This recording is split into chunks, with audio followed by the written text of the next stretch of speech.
SSC CGL batch 2023 भारतीय संविधान से प्रस्तावना में क्वेश्चन एंड आंसर रिलेटेड लिया गया है, जिसमें हमारा पहला क्वेश्चन प्रारंभ होता है कनाडा राज्य से। कनाडा केंद्र के अधीन अवशिष्ट शक्तियां जो विषय किसी सूची में नहीं आते, संविधान के अनुसार वह केंद्र सरकार के अधिकार क्षेत्र में चले जाते हैं। नेक्स्ट है, एक अर्ध संघात्मक सरकार का स्वरूप सशक्त केंद्रीय सरकार वाली संघात्मक व्यवस्था है। नेक्स्ट है, केंद्र द्वारा राज्यपाल की नियुक्ति, उच्चतम न्यायालय का परामर्श संबंधी अधिकार भी लिया गया कनाडा से। संघ सूची और राज्य सूची भी, union list and state list लिया गया है कनाडा के संविधान से। नेक्स्ट है ऑस्ट्रेलिया का संविधान। यहाँ से प्रस्तावना की भाषा ली गई है। इसमें समवर्ती सूची, व्यापार, वाणिज्य एवं समागम की स्वतंत्रता, संसद के दोनों सदनों की संयुक्त बैठक, भारत शासन अधिनियम 1935, शक्तियों के वितरण की 3 सूचियां, जिनमें प्रथम सूची संघ सूची है, संघ सूची, राज्य सूची, समवर्ती सूची ली गई है। ये सब ऑस्ट्रेलिया के संविधान से। नेक्स्ट आगे है दक्षिण अफ्रीका के संविधान से लिया गया है। संविधान में संशोधन की प्रक्रिया, राज्यसभा के सदस्यों का निर्वाचन। नेक्स्ट है, जर्मनी के संविधान से लिया गया है आपातकाल के प्रावधान, अर्थात भारत सरकार अधिनियम 1935 से भी आपातकाल के प्रावधान लिए गए हैं। मौलिक अधिकारों का निलंबन। और फ्रांस के संविधान से लिया गया है, फ्रांस के संविधान से स्वतंत्रता, समानता एवं बंधुता का आदर्श, गणतंत्रात्मक ढांचा, ये फ्रांस के संविधान से लिया गया है। नेक्स्ट है रूस अर्थात पूर्व सोवियत संघ के संविधान से मौलिक कर्तव्य, सामाजिक, आर्थिक और राजनीतिक न्याय, पंचवर्षीय योजनाएं, रूस के पूर्व सोवियत संविधान से लिया गया है। नेक्स्ट है जापान का संविधान। जापान के संविधान से विधि द्वारा स्थापित प्रक्रिया ली गई है। नेक्स्ट है प्रस्तावना, प्रेम्बल। भारत का संविधान अर्थात उद्देश्य।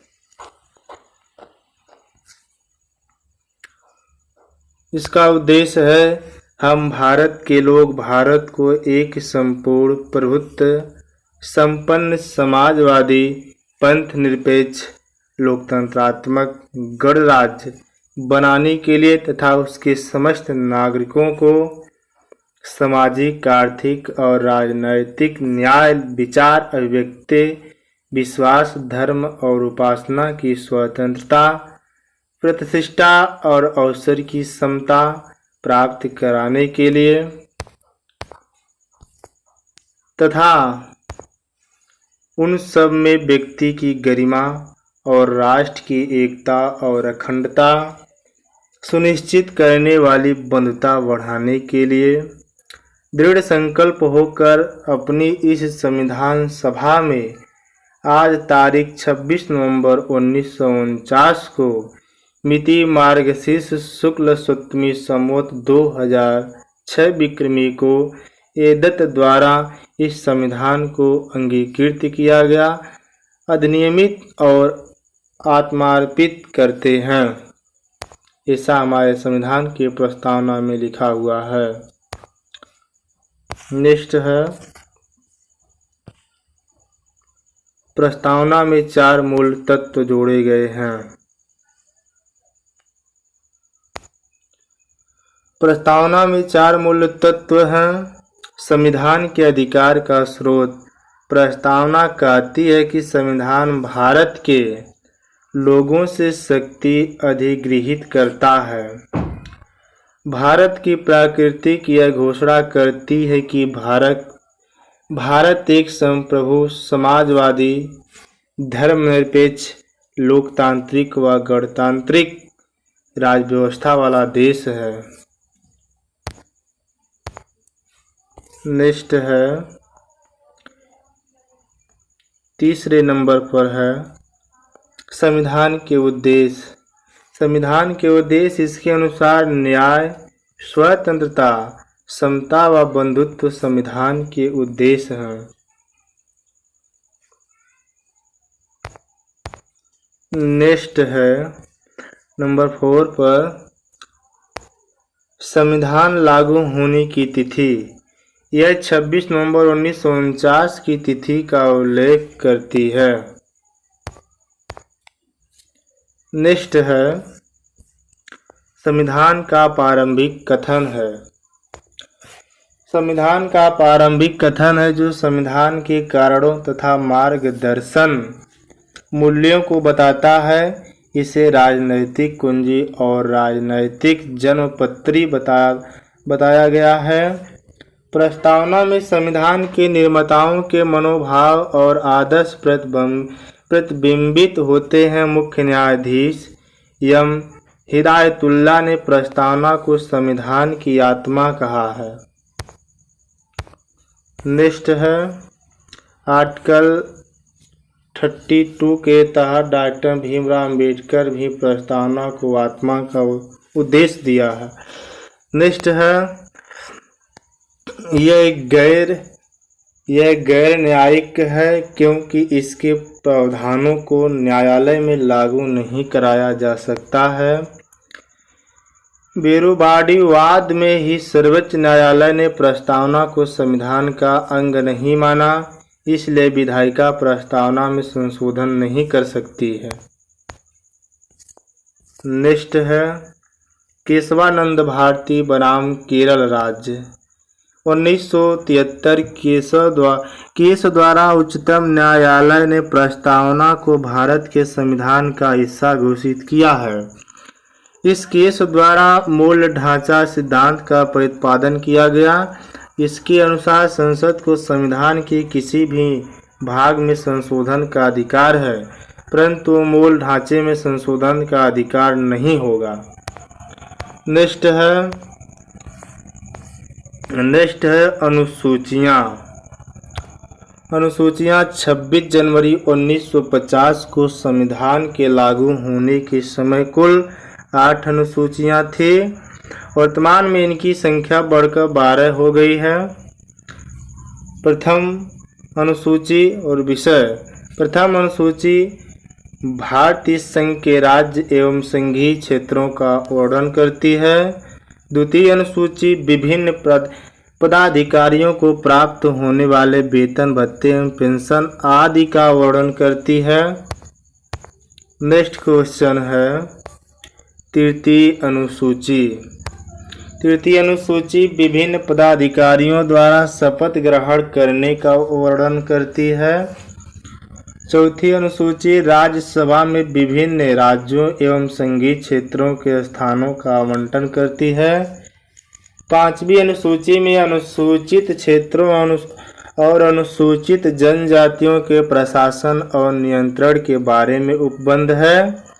छठी अनुसूची में असम, मेघालय, त्रिपुरा और मिजोरम राज्यों के जनजातीय क्षेत्रों के प्रशासन के बारे में उपबंध है। आगे है सातवीं अनुसूची में है शक्तियों के वितरण की तीन अनुसूचियां। भारत शासन अधिनियम 1935, संघ सूची, राज्य सूची, समवर्ती सूची। 8वीं अनुसूची भाषाओं का उल्लेख करती है। मूल संविधान में 14 भाषा थी, वर्तमान में 22 भाषा है। मूल संविधान में संस्कृत, तमिल, तेलुगु और मलयालम, कन्नड़,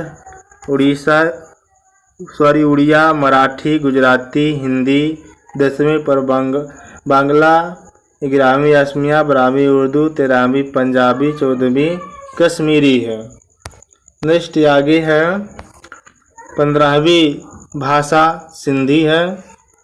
21वां संविधान संशोधन 1967 के तहत 16वीं कोंकणी, 17वीं मणिपुरी, 18वीं नेपाली। 71वां संविधान संशोधन द्वारा 1992 के द्वारा 19वीं मैथिली, 20वीं संथाली है, 21वीं बोडो, 22वीं डोगरी है। 92वां संविधान संशोधन 2003 के द्वारा जोड़ी गई है। नेक्स्ट है 9वीं अनुसूची। 9वीं अनुसूची में प्रथम संविधान संशोधन 1951 भूमि सुधार से संबंधित है। 10वीं अनुसूची 52वां संविधान संशोधन 1985 ये दल बदल निषेध से संबंधित है। नेक्स्ट है 11वीं अनुसूची। 11वीं अनुसूची ग्राम पंचायत से संबंधित है। 73वें संविधान संशोधन 1992 से 93 में। 12वीं अनुसूची नगर पंचायत से संबंधित है। 74वें संविधान संशोधन 1992 से 93 के तहत। यहीं पर हमारा टॉपिक समाप्त होता है। जय हिंद।